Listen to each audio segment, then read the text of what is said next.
Last week we started talking about mystagogy, that is going from the visible things that we can see to the invisible reality that is Jesus behind all of these things, behind the sacraments and the signs that he gives us, because we want to drink more deeply of the oasis of life that he gives us in the desert. It matters because an ocean of grace and love and healing and nourishment for our souls is provided, but very often we only ever drink a thimbleful. So here's just 3 points about mystagogy to get us into this to begin. The first thing is that there is something here to be found. It's like if you walked into a room and you could see some sort of shape under a sheet. It's covered, but you can see that there's something there. You have to take off the veil to find out what it is. At Mass, there are things on the surface. There's presence, my presence and yours. There's words that we speak. There's actions that we do. But that's the veil. That's the sheet. Underneath these things, there's a hidden presence and hidden words and hidden actions beneath the surface. And these are of Jesus. What is here to be found is something objective and solid. It's not wispy. It doesn't depend on whether we're in a spiritual mood today or whether we have a special grace to recognize, like in some sort of ecstatic way. There's something here to be found. It is Jesus in his reality. Okay, the second thing is to find what is here, to take back the veil. We do this by learning the language that is spoken at Mass and in the other sacraments. We learn the language of symbol. So we do this actually every day. If you see on somebody's third finger on their left hand, if they have some sort of band there, then you know that they're married. It doesn't have to say, this means that I am married. You just know, you can read that symbol. Or if someone's talking to you and they say, I'm having a great day, and they frown at you, then you know, you can read the symbol on their face. It's different than the words. It can tell you something. So very often we take something that we see, something on the surface, and we interpret what's behind it in a natural way. Now what we're trying to do is do this in a supernatural way at Mass.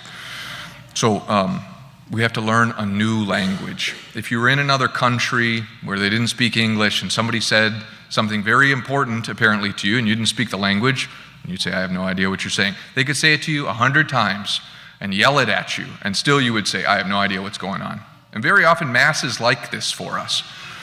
The liturgy shouts at us in all kinds of ways, in the place that we're in, the things that we use, the gestures, the words, the colors, the postures.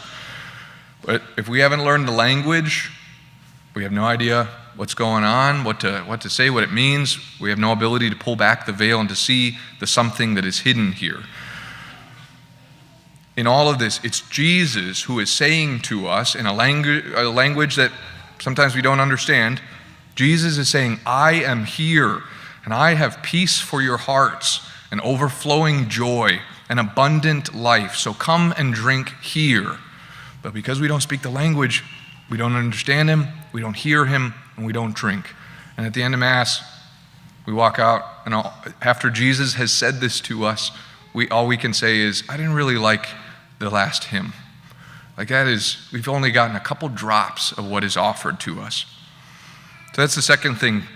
To do this, to learn to pull back the veil and to find what is hidden that is Jesus himself, we have to learn a new language to speak and to understand.